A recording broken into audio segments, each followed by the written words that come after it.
This is the Franchise QB Podcast, where we empower entrepreneurs to win big in franchising.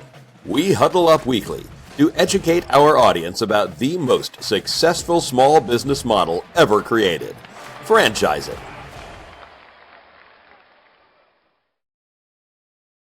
Welcome to the Franchise QB Podcast. I'm your host, Mike Harper, a 20-year industry veteran and entrepreneur. My mission is for listeners to achieve their American dreams of creating wealth and independence through franchise ownership. Every week, we speak with franchisees, franchisors, or vendors that support the industry. Thank you for joining us, and let's get started. Welcome to the Franchise QB Podcast. I'm your host, Mike Harper, a 20-year franchise industry veteran and entrepreneur. Today, we have a very exciting guest joining us in the huddle, Harper, CEO of Rolling Suds. I call him the Roy Kent of franchising. For those that don't watch Ted Lasso, Roy Kent's character is everywhere on the soccer pitch. And my guest, Aaron, is everywhere in the franchising industry. Welcome, Aaron.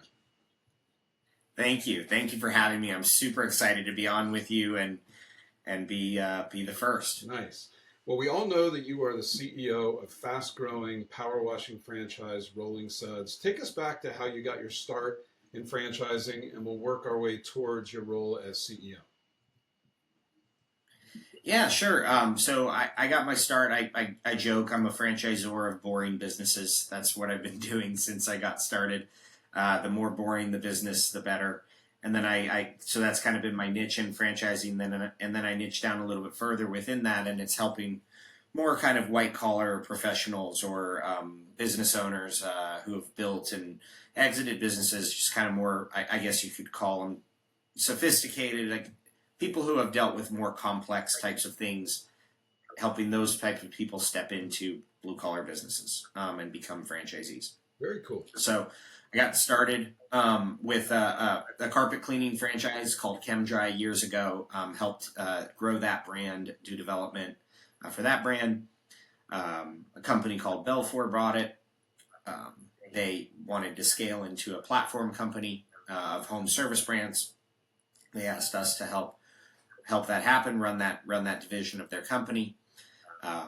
They bought a brand called the Patch Boys, which is in the drywall repair space. The brand, when we bought it, was in COVID. We were needed to kind of build new infrastructure and provide additional support for franchisees. We did that. We built that out, and then we started scaling. And then I grew that franchise by over 220 units in 24 months. What I'm super proud of is all of those units opened. That's huge. Congratulations. Thank you. And they opened in the time we said they were going to open. So when I left that brand so it was October of 2020 to October of 2022 that we did that. When I left that brand, we were opening up we were signing a new franchisee every 8 days. And then we were launching 7 franchise groups about every 7 to 8 weeks. And they were all opening with jobs on the calendar and a full-time labor hire prior to going to training. So we had built some really cool systems. I decided I was going to go off on my own, take the leap that many entrepreneurs that you and I have spoken to over the years have decided to make, and take everything that I've learned in franchising and apply it to a business that I own. And so I set out across the country to find a business that had one core location that I could replicate, hundreds of times. I looked at about 24 businesses in 2022. Met the founders of Rolling Suds in September. It was hands down the best business I evaluated, and I had a very objective checklist of things that I was looking for, and it was the only brand that checked all of the boxes. We finalized our deal and the transaction and everything in January of this year, 2023. We started franchising in February, and we have signed up 34 units since February, which is a total of 13 owners. Wow, that's amazing. And that's 13 owners, 34 units. What an accomplishment out of the gate. Thank you. Welcome. Yeah, and it's been great. I mean, we're kind of just picked up where we left off. We're signing up about 2 units per week. Franchisees are leaving training with jobs on the calendar and full-time work hired and prior to going to training. And we were able to kind of just keep on rolling. Yeah, that's great, man. So, in order to support that kind of growth, I know you like to assemble a great team behind you. Tell us about when you kind of partnered with the Bryans and decided to kind of launch this as a franchise system. Tell me about the team you built around them to support this growth as new franchise owners kind of join the system. Yeah, so any emerging franchisor or a franchisee, even when analyzing how to grow, needs to look at what the support looks like. That's what you're buying into. And so what we were able to do with Rolling Suds is I raised lots of money to do this the right way.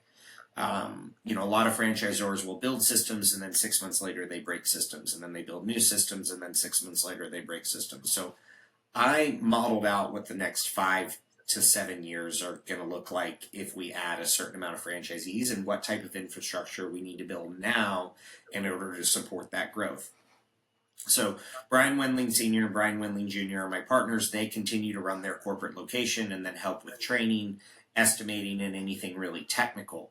And then I run the franchise business. And so we have a senior vice president of operations who oversees all the operations and supplier relationships and making sure that franchisees get launched and get locations and get trucks and all of that stuff. We have an operations coordinator that works on his team. We have a director of marketing who comes from Fortune, kind of the Fortune 200 companies in the marketing space, and she helps make sure that franchisees have leads and the support that they need from a marketing perspective. So she oversees everything marketing. On her team, she has a marketing associate. We're hiring another person on the marketing side here in the next couple weeks, and then we're looking to add about 3 more employees here in the next 2 months. And my plan is to continue to take the capital that we get from franchisees and invest it back into the growth of the franchise system so that we can support. But yeah, we're building systems for a 300 unit system now, so that we don't have to do that every 6 months. That's very cool. Well, when I went up there to visit a few months back, one thing that was really unique that I felt was the strength of the vendor relationships and the way that was demonstrated. You had laptops that were set up, and we got to rotate around and meet different vendors and really partners, because you mentioned supply chain earlier, or suppliers.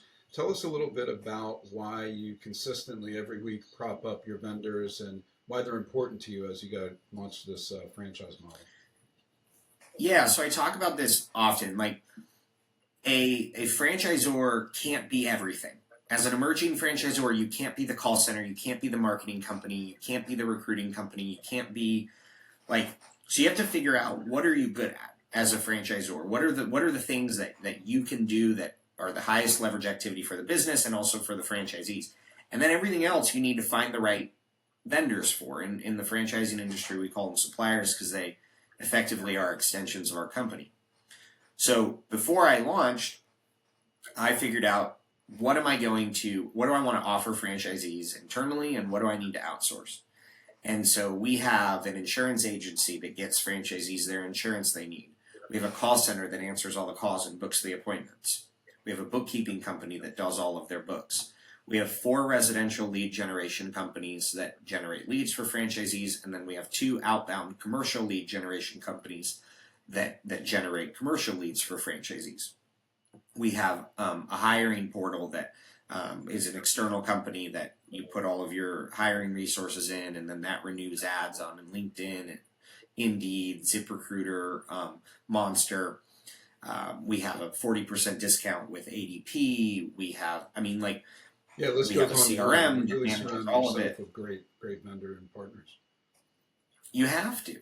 And so really there's the core team that I mentioned, but then there's all these other companies that are all rowing in the same direction, that understand our mission statement, understand our core values, and are willing to be an extension of our company, and they know what that means. And so I want everyone who comes involved with Rolling Suds to know how much support there is, and that's why I post about these different supplier relationships that we have, so that everyone knows the additional support that's provided by the franchisor. No, that's great. I think it's really meaningful, and it shows that you stand behind them as you promote them through your different social channels. So, a couple of things stood out to me when I visited HQ.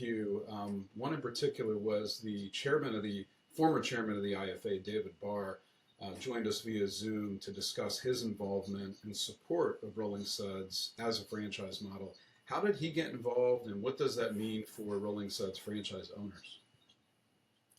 Yeah, so we're super grateful to have. I'm super grateful to have a mentor like David Barr, former chairman of the IFA.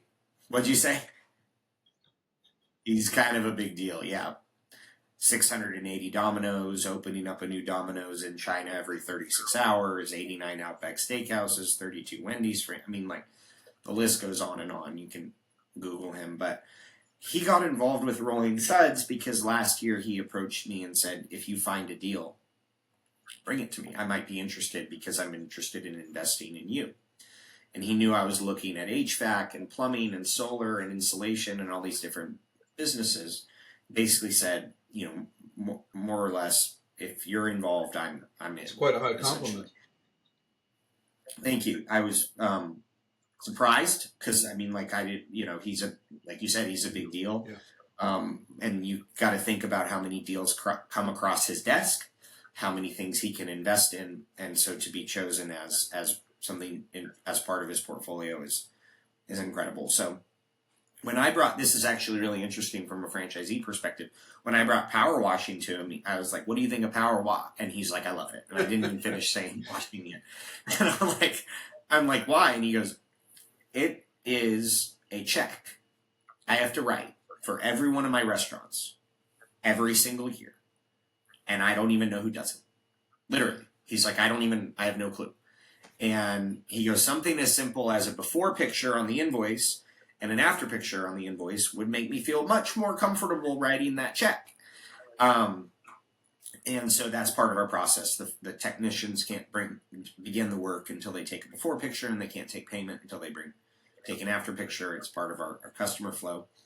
But you zoom out, you think about the industry at large and the home service industry and how many different sectors of the home service industry are booming, whether it's restoration or, in the case of what I was working on, drywall repair and this and that. There's no one doing power washing nationally that has there's no Serve Pro of power washing. It doesn't exist. And so when you look at it, when I dug into it, and I think when David dug into it as well, it's like, wait a minute, there's no one. There's not even a regional leader. Not only is there not a national franchise, there's not even a regional leader in the space, and that was really exciting. Yeah. And so, your second question is, what does it mean for Rolling Suds moving forward? Well, having David involved, and Brad Fishman who's involved, and Scott Weber and Angelo Olea and these other people that I've involved that are on my cap table. We basically have unlimited access to capital. And I've said this before, there's one reason why franchisors fail, and it's lack of capital. And there's two kinds of capital. There's actual capital that you need to invest in infrastructure and growing the business. And then there's intellectual capital on how to be a franchisor and how to franchise a business. And you have to have both in order to, it's hard to do it without both. Yeah, you don't have to. Agree. It's harder to do. It's also analogous to a franchise owner. They need to have the acumen to be able to handle a business, and they need to have capital, because a lot of them that don't succeed, it's because they didn't have that proper runway set up to begin with. So it's kind of interesting Absolutely. to see how it works on both the franchisee and the franchisor side. So you need those things. So yeah, so we won't, a lot of franchisors, they'll get 100 units and then they can't support the 100 units and then they sell to private equity, and it's just, we don't have to do that ever. We can grow this responsibly to 450, 500 territories, become the biggest power washing company in the world. And we have the capital to do it, both kinds of capital that you need. Well, you just said a word that triggered my next question, which is, I've heard you a lot in person and through socials talk about responsible franchising. So what does that mean to you when you say responsible franchising for a new candidate that's looking to invest in a franchise model? Yeah, so responsible franchising is putting the right people into the right with and setting those people up for success. There's a lot that goes into that. It's setting the proper expectations in the development process. It's making sure that they understand what their day-to-day is going to look like, what their time commitment is going to look like, and turning away the people that aren't right. Mm-hmm. And so we've turned away 23 people. Not easy to do when you're emerging, so that's really impressive. You have to. And again, most people, there's a lot that don't because they need the capital.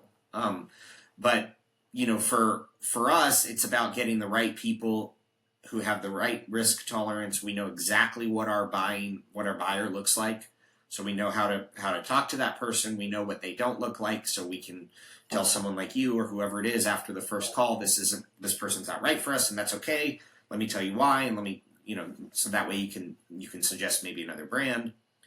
So it's the right people. It's setting the right expectations with those people. And then it's building the infrastructure to support the projected growth that you have. And so you have to look 3-4 years ahead and say, okay, if I want to get here, what do I need to do now to make sure that we get there responsibly? And, you know, we're growing at a rapid rate, like I think an unprecedented rate for an emerging brand, but I knew we were going to do that. So I put the pieces in place now to do that. And so as a franchisor, you have to know exactly what your goals are, and you have to have a considerable amount of capital to build that and to build it the right way. And so, you know, there's a lot that goes into it, but it's making sure that the opportunity is right for both the franchisor and the franchisee, and then making sure the proper expectations are set on the front end, so there's no negative surprises or anything like that as we go through the process. Makes sense. Thanks for sharing. So when I was visiting your training facility, there was one phrase that was painted on the wall for everyone to see, and those are employees, prospective franchise owners, existing franchise owners, as well as vendors, and that was, this is a relationship. So I think that does a lot to talk about the culture that you're building at Rolling Suds. But what does this as a relationship mean to you?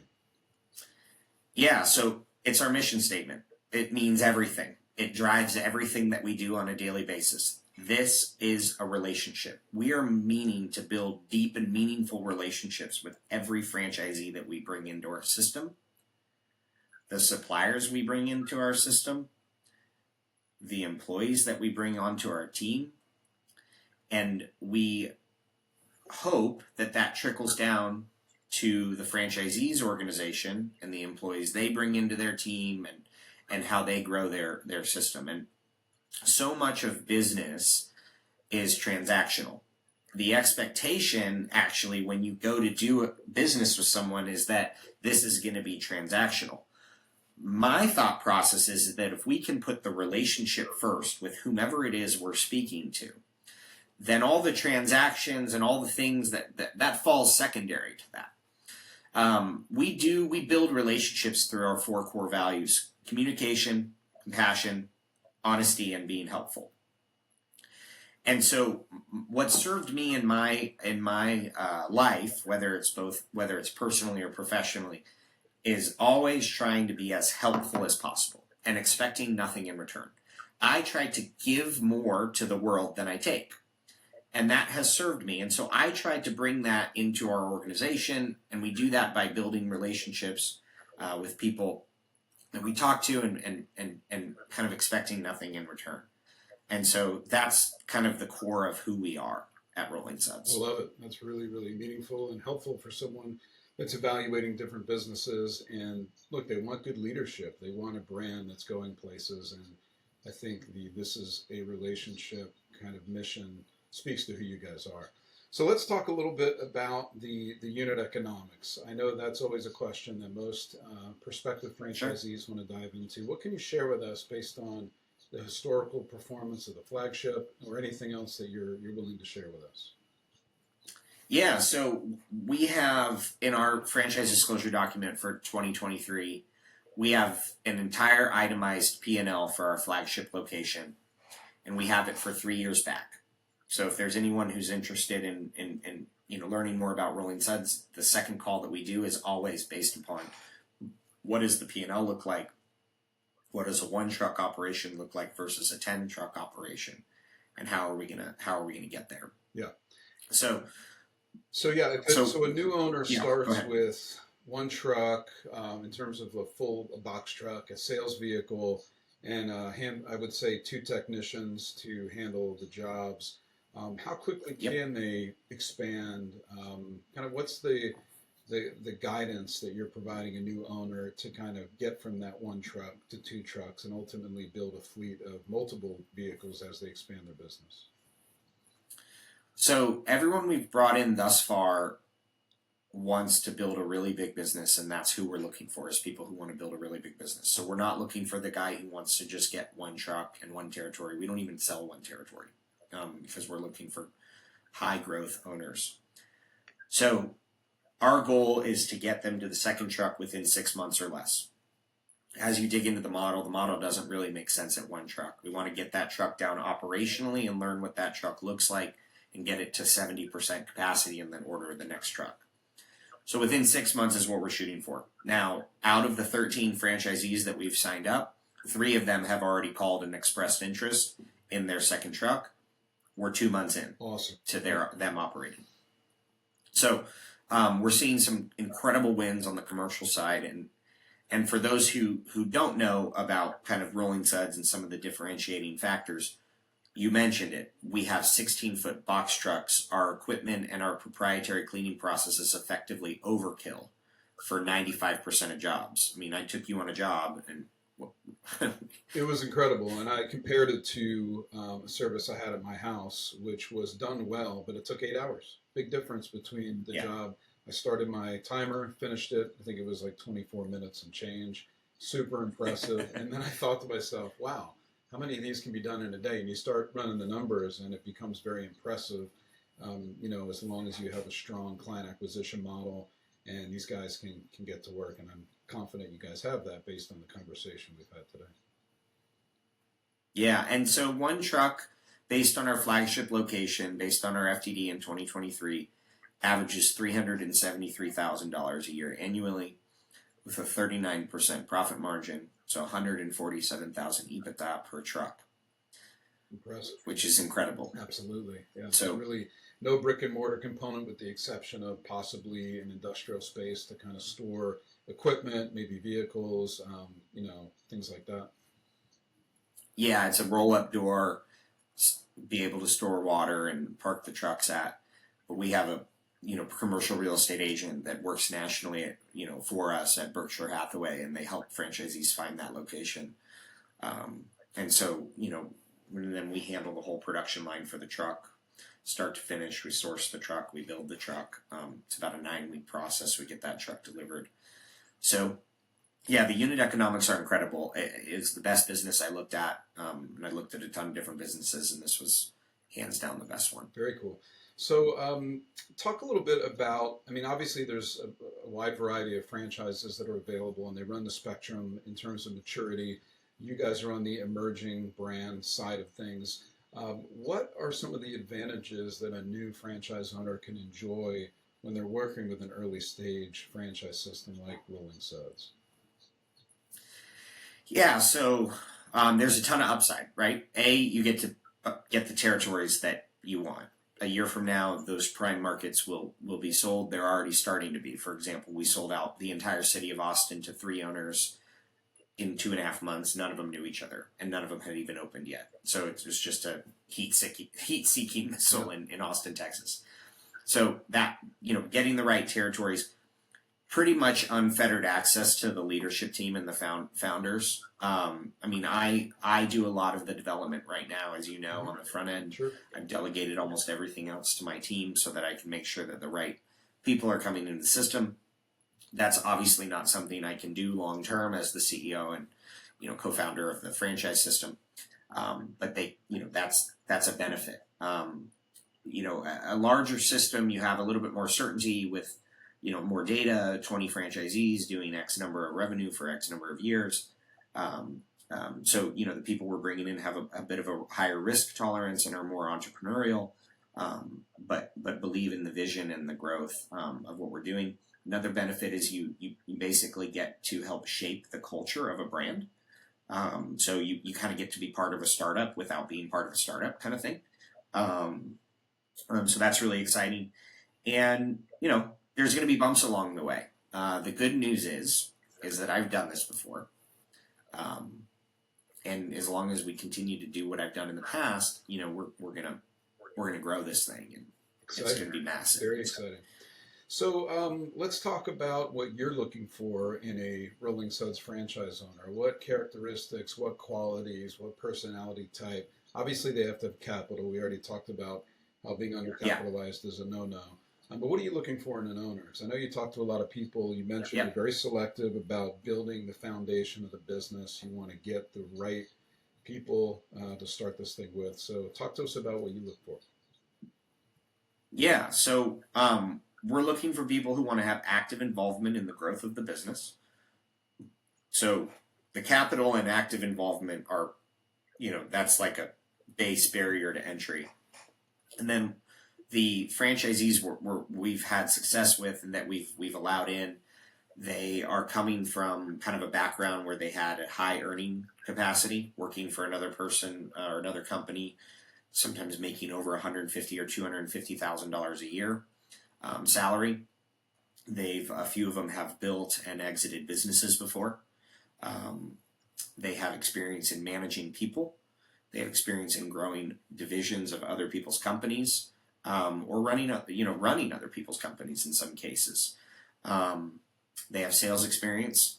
This is a sales business. A $20,000 parking garage, you're going to need to work on closing that. It's going to take some time. There's going to be relationship developing with that type of person, that commercial customer. Account management, customer experience, customer service, strategy roles. So really people who are kind of have this bigger vision of building a really big business and have done complex tasks in previous roles that they've been in. And we're ages ranging from 30 to 48, so that's kind of we're in that either millennial or like younger Gen X.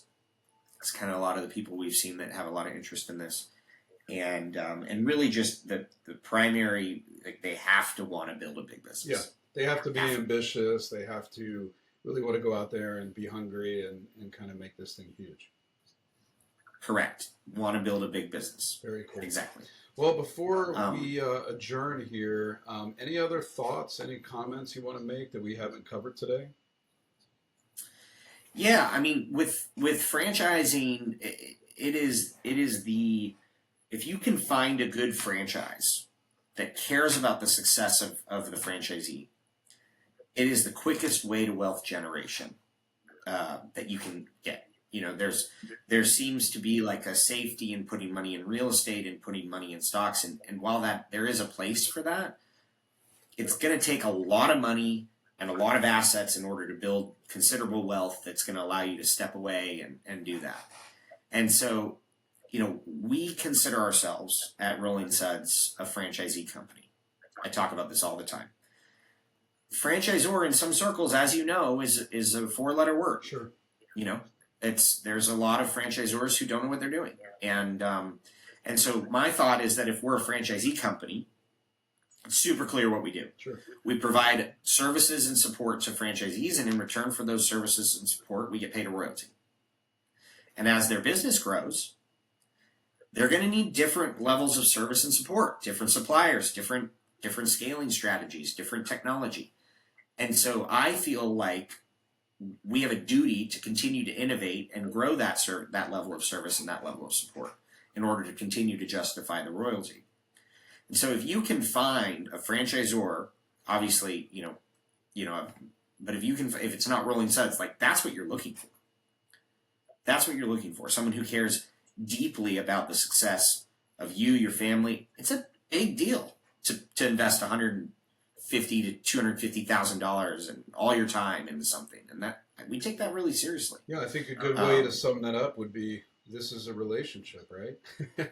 Absolutely. Ultimately, right? It's not a one-way street. This is a collaborative effort. Yep. We all know that in franchising, like you mentioned, franchisor, is a powerful word. They're the system, but having a culture where the franchisee comes first is meaningful, and I think it resonates with a lot of prospective and active franchise owners.